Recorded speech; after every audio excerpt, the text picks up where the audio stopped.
You're welcome to this class.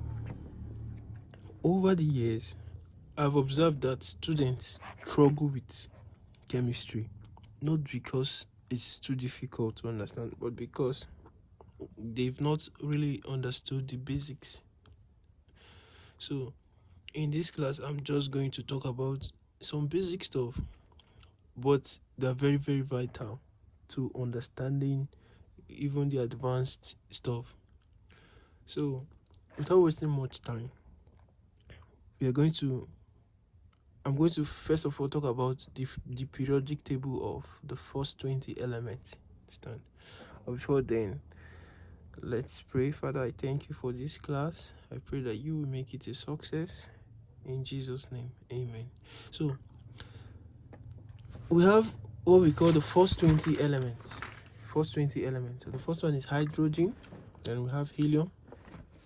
Hydrogen, the symbol for hydrogen, or the short form for hydrogen, is H. Helium, He, lithium, Li, beryllium, Be, boron, B, carbon, C, nitrogen, N, oxygen, O, fluorine, F, neon, Ne, sodium, Na, because it's gotten from the Latin name natrium.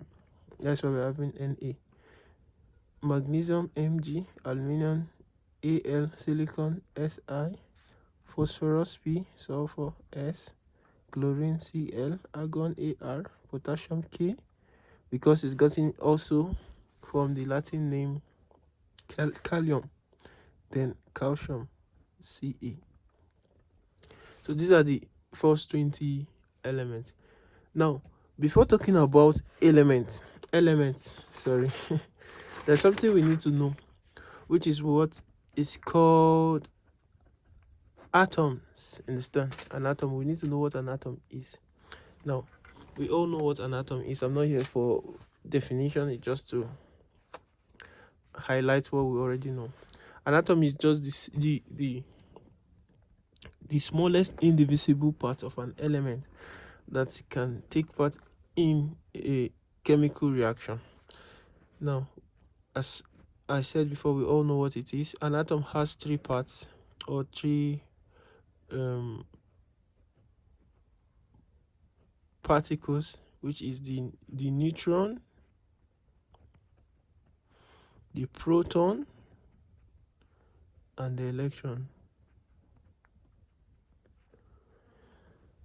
Now, the neutron is neutral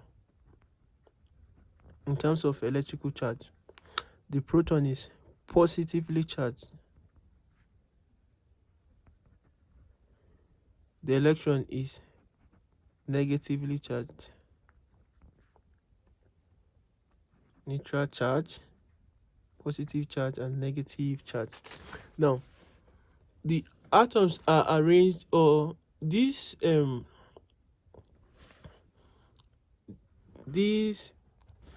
fundamental parts of an atom are arranged in this way. Let's say we have a center and a shell around it. This center is what we know. This is the structure of an atom. Is what we know as the nucleus. And in the nucleus, we find the neutron and the proton. Right? Then around it, we find the what? Electron. We find the electron around the proton, around the nucleus. Now, but these electrons are found in energy levels. The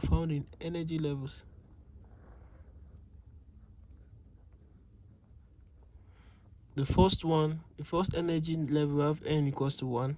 The second one, we have n equals to 2, and so on. Understand? So this is now leading us to KLMN shell. So we have this energy level can be represented in terms of KLMN. Understand?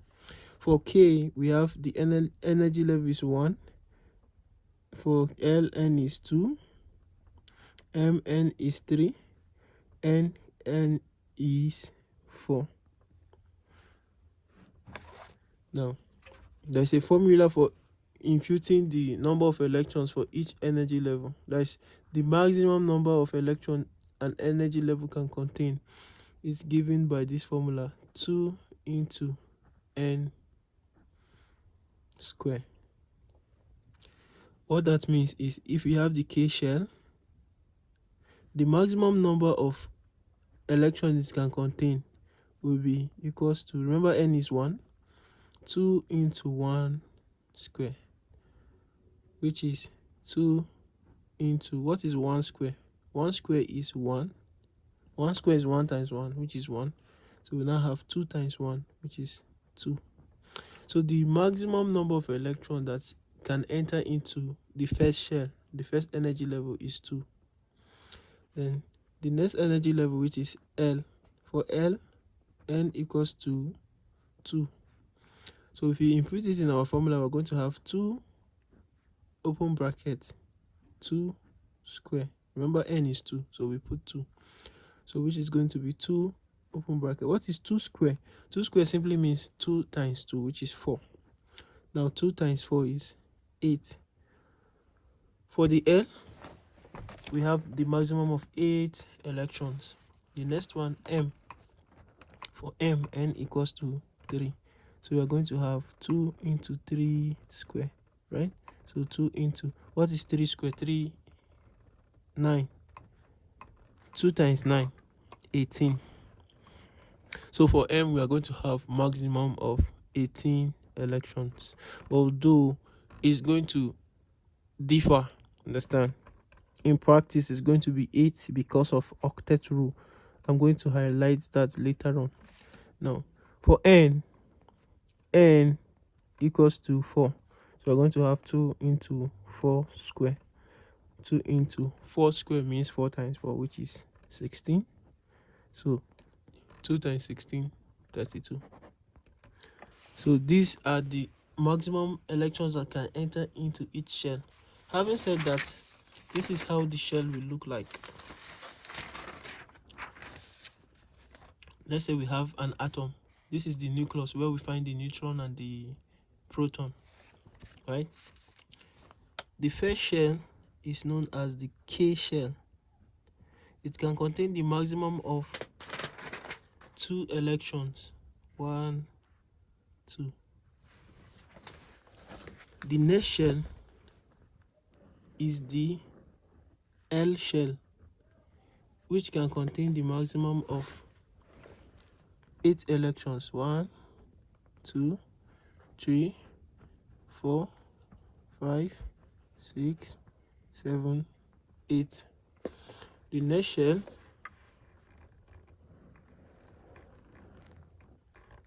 is the M shell. Now, this is supposed to contain 18 electrons, as I said earlier, but there is something called octet rule, which is atoms tend to attain stability by making sure that their configuration, there's the configuration, the number of electrons in the outermost shell is looking like that of the noble gas. So instead of 18, we are going to have 8. So I feel I'm moving ahead of my time. So this is the KLMN representation. I'm going to come back to this. Now, in this periodic table, we can see that, so in this periodic table, we can see that there's a way that the elements are arranged, understand? And there's a reason why they are arranged this way. They're arranged this way because of they show similar patterns, understand? Because of the atomic number, understand? So if you look very keenly, you're going to see that there are numbers here. This number below here is called the atomic number, while the one here is called the mass number. So the atomic number of lithium is 3, beryllium is 4, boron is 5, and it's simply just the position, you understand? Like I said before, the first 20 elements, understand? Now, given these first 20 elements, let's try and fill them in the KLMN shell and see how they will look like. This is the basics, but it is very, very important. So supposing we have hydrogen. Hydrogen is number 1. So if you put it in the shell, this is the nucleus of hydrogen. The first shell is going to have only 1 electron.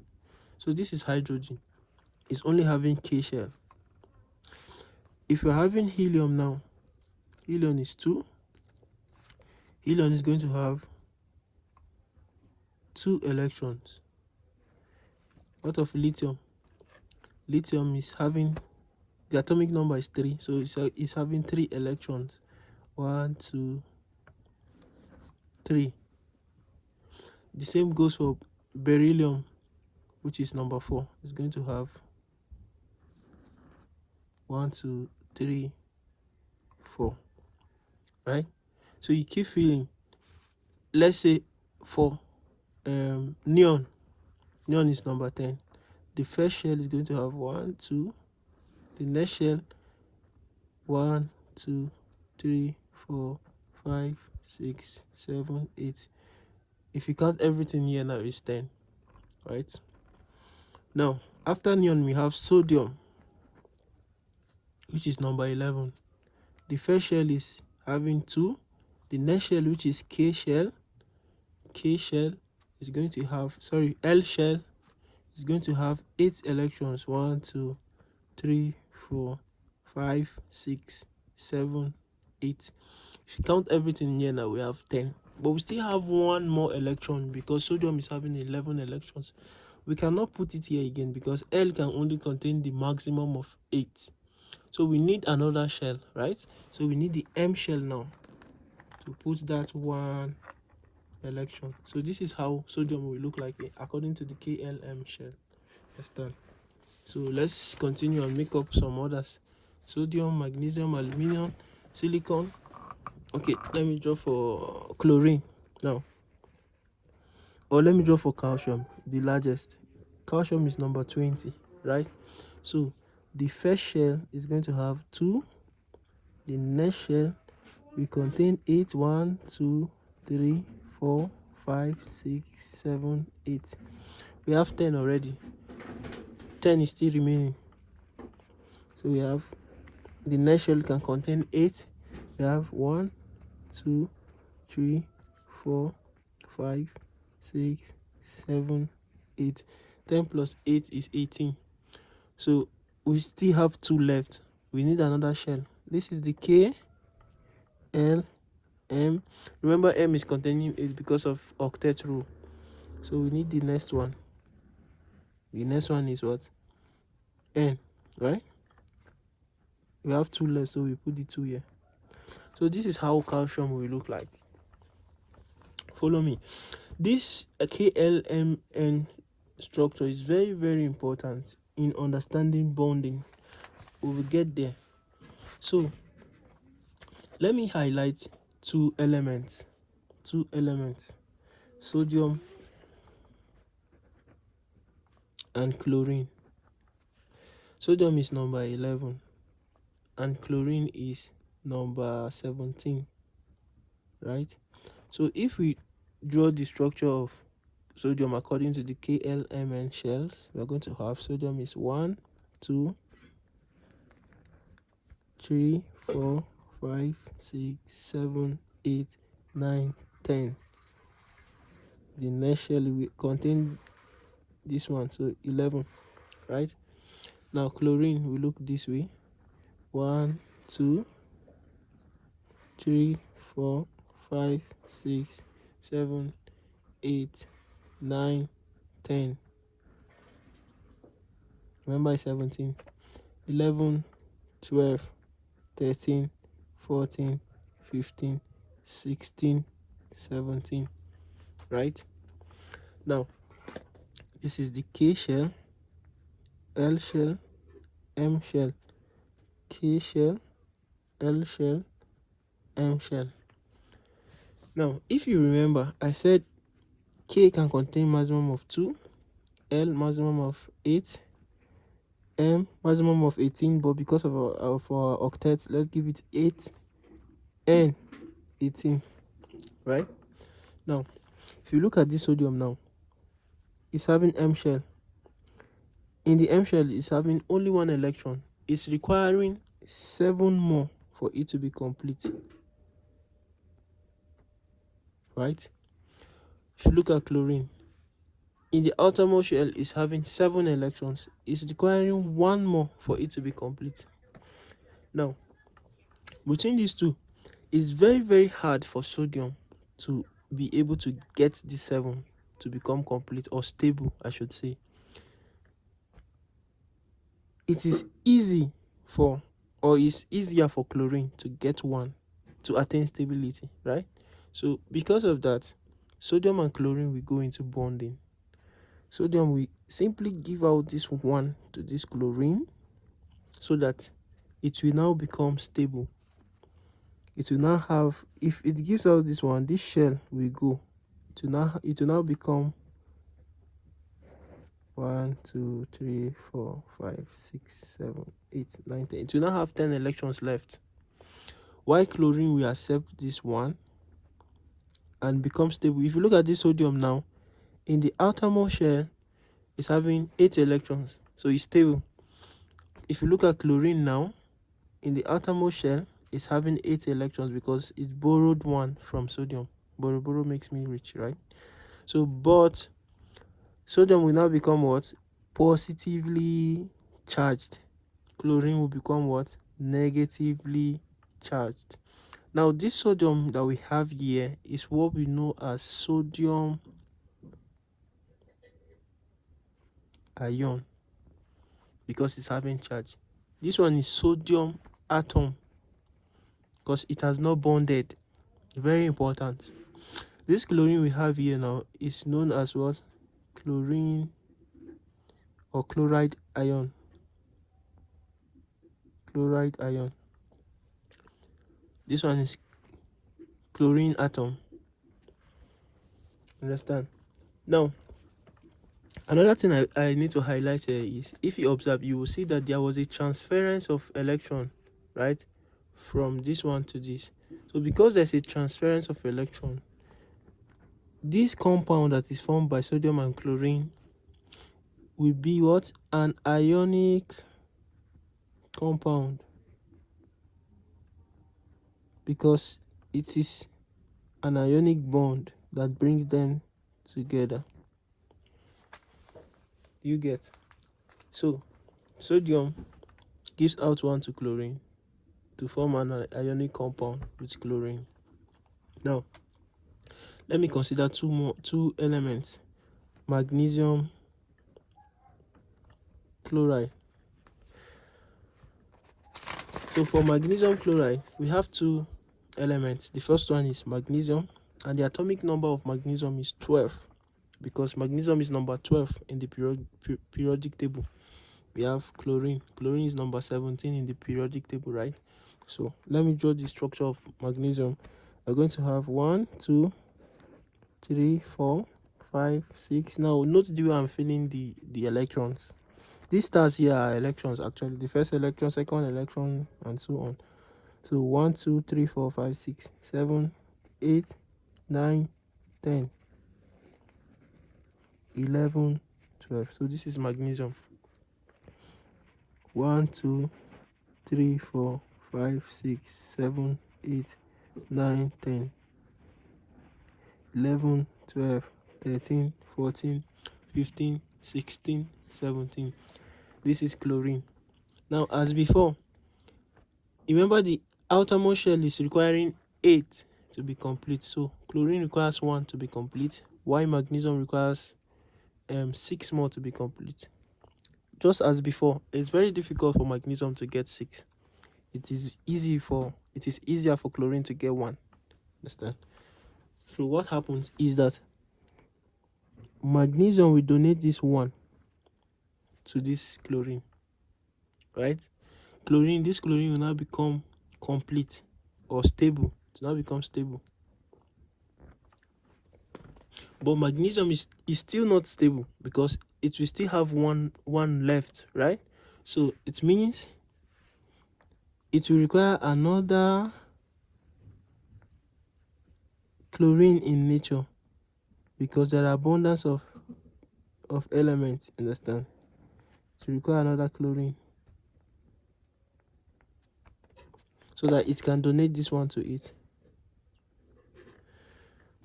So magnesium donates one electron to this chlorine and another one to this chlorine, understand? Then magnesium now forms a compound with chlorine, which will be MgCl2. Why these two? These two is here because we have what? 2 chlorine and 1 magnesium. Understand? When we talk about valency, then you are going to understand it more. Now, finally on this, let me talk about one very popular compound, which is what we take every day, which is water, H2O. Water is made up of hydrogen and oxygen. The atomic number of hydrogen is 1. The atomic number of oxygen is 8. So hydrogen will look like this, just 1 electron, right? Oxygen will look like this: 1, 2, 3, 4, 5, 6, 7, 8, right? Now, hydrogen requires 1 to be complete. Oxygen requires 2 to be complete, right? But this hydrogen now can easily share this one with this oxygen because it cannot give out 1. It's only having 1. When it gives out 1, then there will be no hydrogen in nature. So it's not possible for hydrogen to give out 1. Hydrogen can only accept 1 or share the one it's having. Understand? Remember, hydrogen is only having K shell. So K is requiring 2 electrons to be complete. So hydrogen can accept 1 or it can give out 1. Sorry, it can share the one it's having. So it will go into bonding with oxygen by sharing this 1 electron here, so that hydrogen will now become complete. Because if you look at this, if this hydrogen should come and share this electron here, it will now become complete because it's requiring 2, right? It's requiring 2. So, but oxygen is still not stable. Another hydrogen in nature will go into bonding with this oxygen so that the hydrogen will become stable. Then if you look at the outermost shell of oxygen now, you can see it's now stable. 1, 2, 3, 4, 5, 6, 7, 8 is now stable. So this is hydrogen, this is hydrogen, this is oxygen. Now we have 2 hydrogen here and 1 oxygen. That's why we have what? H2O. Understand? Now you can do this for any other chemical compound. You will see that you now understand why we have the subscripts that we are having. For example, H2O, sodium chloride, magnesium chloride, sodium oxide, and so on. The reason for these 2 is because of the valency. Understand? Now, that is bringing me to valency. Let's talk about valency. Now, given the first 20 elements, what is valency? Valency is simply the combining power of an element. This is a typical question. The combining power of an element. And what does that mean? It means, so valency means the combining power of an element. And what does that mean? It means the number of electrons that the element has in the outermost shell available for bonding. For example, hydrogen, the number in the periodic table is 1, right? So that means in the outermost shell of hydrogen, it has 1 electron. So the valency of hydrogen will be what? 1, because it only has 1 electron available for bonding. Atoms bond with only the electron at the outermost shell, not the ones inside. Now, the next element is helium, right? Helium is what? 2. So helium is having 2 electrons. We've done this before, but you can see that it is already complete because K requires how many electrons? 2 to be complete. So because it's complete, it is not available for bonding. Understand? So the valency of helium will be 0. The next element is lithium, which is 3. So lithium is like this: 1, 2. The next shell is what? 1, right? Now, because it's having one electron in the outermost shell, the valency is going to be 1.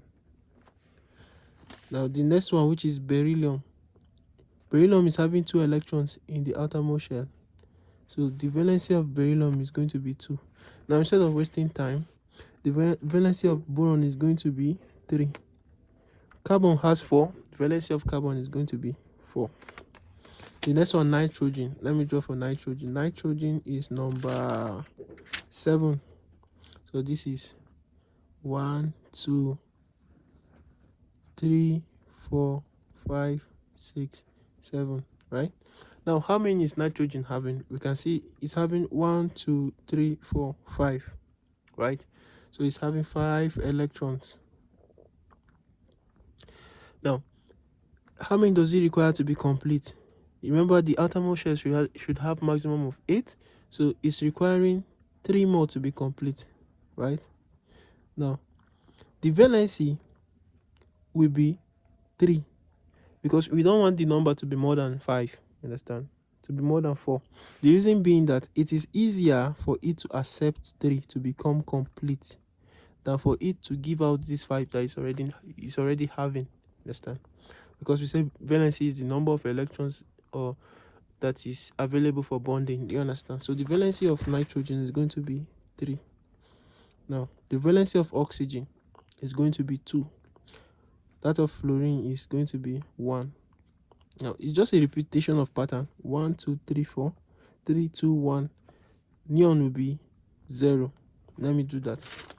Neon is number 10, right? So 1, 2, 3, 4, 5, 6, 7, 8, 9, 10. Now this is K shell.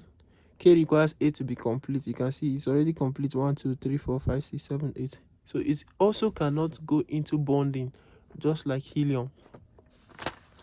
So the valence is 0. The next one being sodium. Sodium is number 11. This is 1, 2, 3, 4, 5, 6, 7, 8, 9, 10, 11, right? So sodium can give out this one. So the valency of sodium is going to be 1. That of magnesium, remember I said it's following just a pattern 2. This one will be 3. Silicon will be 4.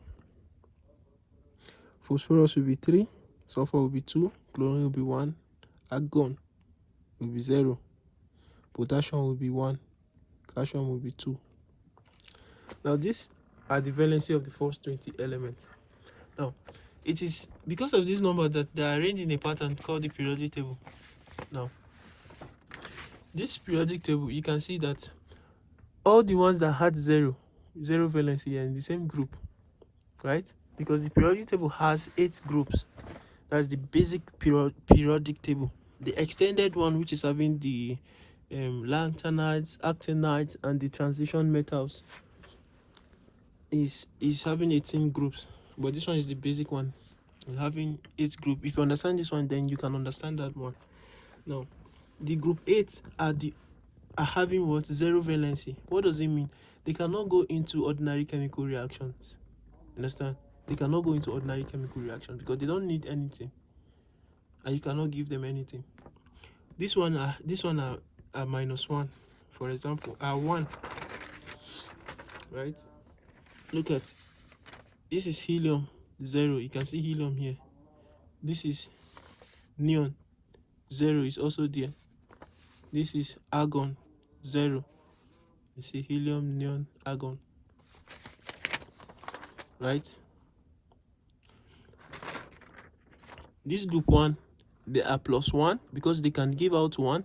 Remember, when you give out, you become plus. These ones are +2 because they can give out 2. These ones are +3 because they can give out 3. These ones are plus or -4. This one is +3, sorry, -3, then -2, -1, 0.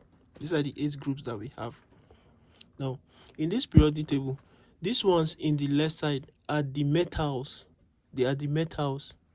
This one in the right hand side, this side, are the non-metals. You can see it's written here, non-metals.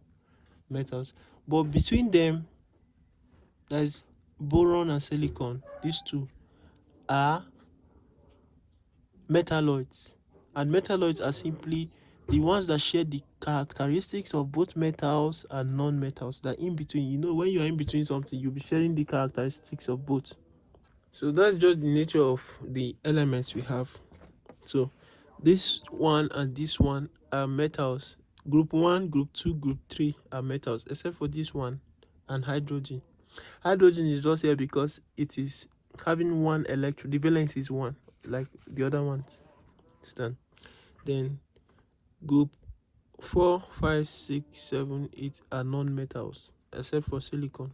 Silicon and boron are in between this group, so that's why they are metalloids. Understand? They share the properties of both. Now, this group 1 are called, this is very important, pay attention, they're called alkaline earth metals. The reason being that they react with water to form strong alkalis, that is strong bases. Remember, we have acid, bases, and salt. So we're going to talk about that later, God willing. They react with water to form strong alkalis. The group 2 are called alkaline earth metals because they react with oxygen to form alkalines. Understand? They form alkalines or basic oxides. Now, having said this, you need to understand how the compounds, the formula of compounds now are written. So it is from this valency that we get how the formula of compounds are written. For example, remember our very common compound, water, right? Why is it H2O? It's very simple. We have two elements here, hydrogen and what? Oxygen. What is the valency of hydrogen? 1. The valency of oxygen is what? 2. So if two of them react, it's simply going to be H. They will not exchange the valency. H will go with this 2, oxygen will go with this 1. So it will be H2O1. But we don't write O1. When it's 1, it's just 1. No need of indicating it again. So it's going to be H2O. You see how the formula of compounds are written based on valency. Now, another very popular guy is chlorine. Chlorine is known as the normal salt we use at home. Normal salt. Now, it's made up of what? Sodium and chlorine. The valency of sodium is what? 1. The valency of chlorine is also 1. So if they react, they will simply just exchange. So we have sodium 1, chlorine 1. But no need of writing the 1, it's just 1. So we have sodium chloride. Right? Now sodium is coming from group 1, right? Let's take another element from group 2. Let's say magnesium, and react it with chlorine. So you have magnesium chloride. This is the formula. Let me show you how.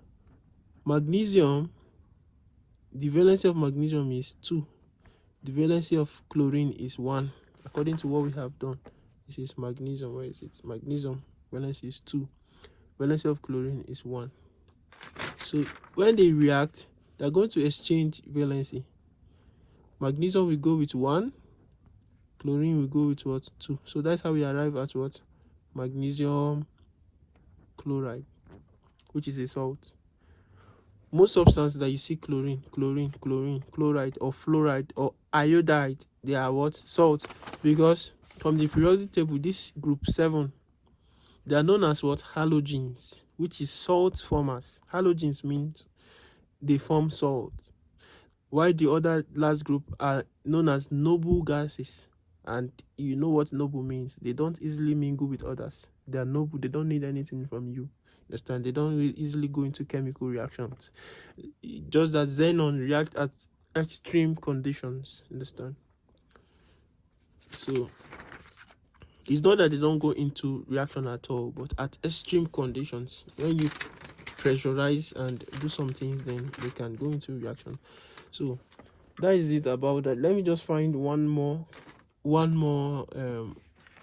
compound that is very popular so that we see. For example, we have an organic compound, methane, very popular, methane. Why do we have CH4? It's very simple. The valency of carbon is 4. The valency of hydrogen is 1. So, as always, they will exchange valency. C will become 1, hydrogen will become 4. See, very simple. So, but if you don't understand these basics, you keep struggling. Understand? So, having said this, I'm going to highlight something else. Now, remember from the periodic table, I said these ones are atomic numbers, right? These ones at the bottom are atomic numbers. The ones at the top are mass numbers. Understand? Mass numbers. Now, it means the mass of the first element is 1. It's not 1, but it's approximately 1.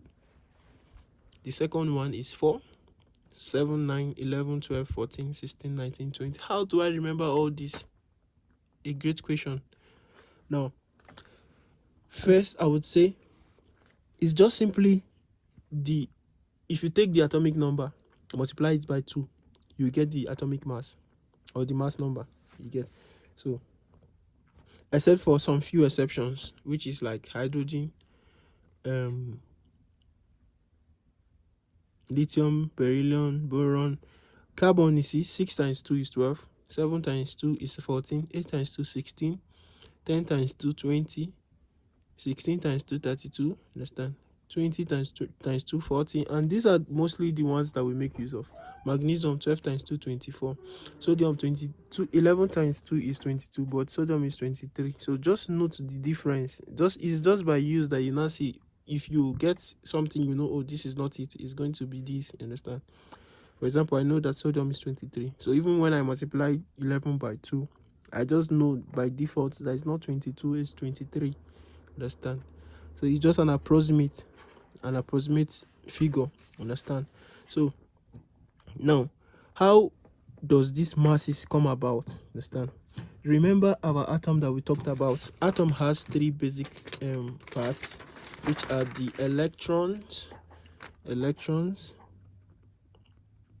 the protons, and the neutrons. Remember this one, we said this neutral, right? Now it is the neutrons that contribute to the mass. Now this is very important. The neutrons that contribute to the mass. They are neutral in charge, but they are the one that is in charge of the mass. Understand? The electrons are negatively charged, protons are positively charged. So if this is the nucleus where you find the protons and electrons, where you find the protons and neutrons, electrons will be revolving around it at energy levels 1, 2, 3, and so on. So if this is negative and this is positive, what will happen? There will be attraction, right? Because negative and positive attract.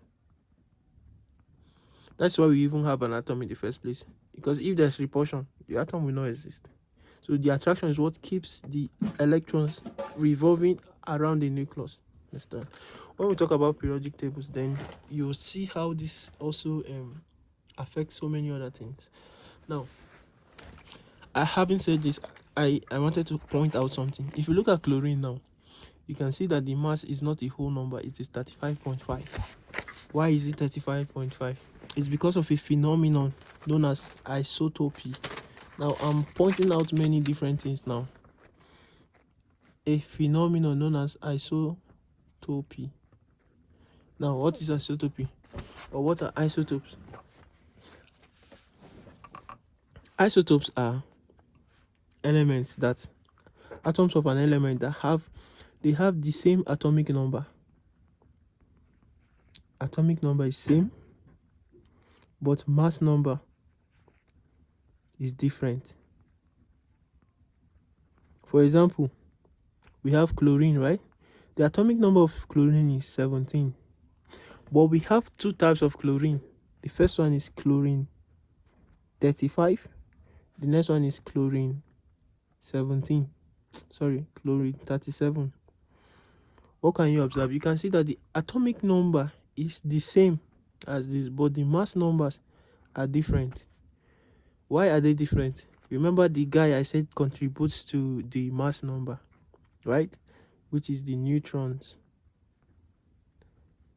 So they are different because they have different number of neutrons. They have the same atomic number.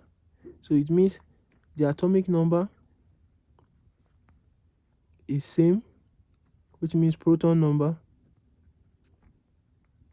is same, right? But they have different neutrons. So they're having different masses, right? Now to represent it in the periodic table, we now make use of what? The average of both of them. 35 is abundant in nature, is 75% abundant in nature. So if you multiply this by 75%, which is 0.75, and add it to 37, which is 25% abundant in nature, times 0.25. How did I get 0.25? Remember, 25% is just 25 over 100. 25 divided by 100, use your calculator, you get 0.25. But you don't even have to use a calculator for that. So if you multiply these two and add it to this, the final answer will be 35.5. That is how we got this 35.5 here. Understand? So we've talked about the masses of the elements in the periodic table. And one thing I said is, just take the atomic number, multiply it by 2, and estimate the mass you get back. So the next thing I will talk about now is the molar mass. Understand? Molar mass of a compound, which is very, very important and very, very vital. In fact, this is the first calculation you should be able to do in chemistry. Okay, before I talk about the molar mass, let me also tell you some other elements that exhibit isotopy. It's not only chlorine. We also have carbon. Remember, carbon, the atomic number of carbon is 6, right? So, but we have carbon 12, carbon 13, and carbon 14, which is used in carbon dating. What can you observe here?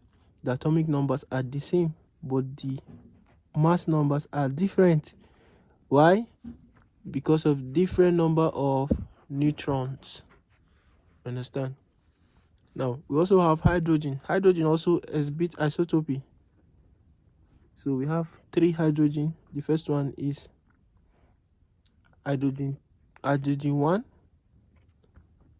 hydrogen 2. Atomic number is still 1. But we have hydrogen 3, right? This one is known as protium.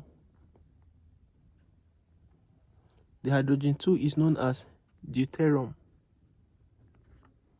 Make sure you are noting these things down. They are very important. Then this one is known as tritium. Now this deuterium is also known as heavy water. Now this is a typical question. Which of the isotopes of hydrogen is known as heavy water? A, protium. B, deuterium. C, tritium. You already know that it's deuterium. The one that when you multiply by 2, you get 2 here, is the heavy water. Understand? So oxygen also exhibits isotopy. So we have chlorine, carbon, hydrogen, oxygen exhibit isotopy in the first 20 elements. So let's talk about the masses now, or the molar mass now. Remember our very popular guy, water. What would be the mass of water? So remember that the atomic mass of hydrogen is 1. So the mass of hydrogen is 1. The atomic mass of oxygen is 16, right? So what would be the mass of water? From this place, we have 2 hydrogen. So we are going to say 2 times 1 plus 16. So 2 times 1 is 2 plus 16, which is 18. So it's going to be 18 grams per mole, because this is the relative molecular mass of water. Are we together? Now, another element, the one we've calculated, okay, the one we've been talking about since, is chlorine. sodium chloride. Sodium is 23, right? Chlorine is 35.5. So it's going to be 23 plus 35.5, which is going to be 58.5 gram per mole. So these are very, very basic calculations that you get to see every time in chemistry. For example, what will be the mass of H2SO4? Hydrogen is 1. Sulfur is what? 28, right? So you write 28. Oxygen is what? 16. From this place, oxygen is 16. Now, you can see they're existing in some ratios. So let's balance it up. So we have 2 hydrogens. So we say 2 times 1 plus sulfur is just 1. So we write 28 plus oxygen is 4. So we say 4 times 16. This is the 16 here. So 2 times 1 is 2 plus 28 plus 4 times 16 is 40 plus 20. 40 plus 24 is 64, right? So 28 plus 2 is 30, right? 30 plus 64 is 94. So this should be 94 gram per mole. Am I sure this is correct? Let me cross check it. So this 94 was looking weird to me because, you know, when you're used to something, when it is not it actually look weird. So this 28 is not correct. It is 32. I think I was looking at this place. I picked silicon. It's supposed to be sulfur. It's 32, not 28. So because this is sulfur, right? Sulfuric acid, yeah, sulfur. So 32. So when you add 4 more to it, it's going to be 8. So the mass of this is 98 gram per mole, right? So it's 2 plus 32 plus 64, 98. Now let me do one more. So we have nano 3, which is, we want to find the mass, right? So sodium is 23. N here is nitrogen. Nitrogen is number 14, right? Oxygen is number 16.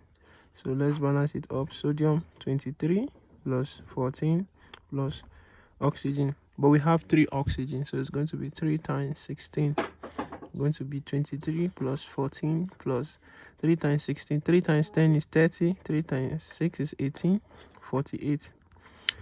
So we add it, or we add them. 23 plus 14 is 7. 37 plus 48.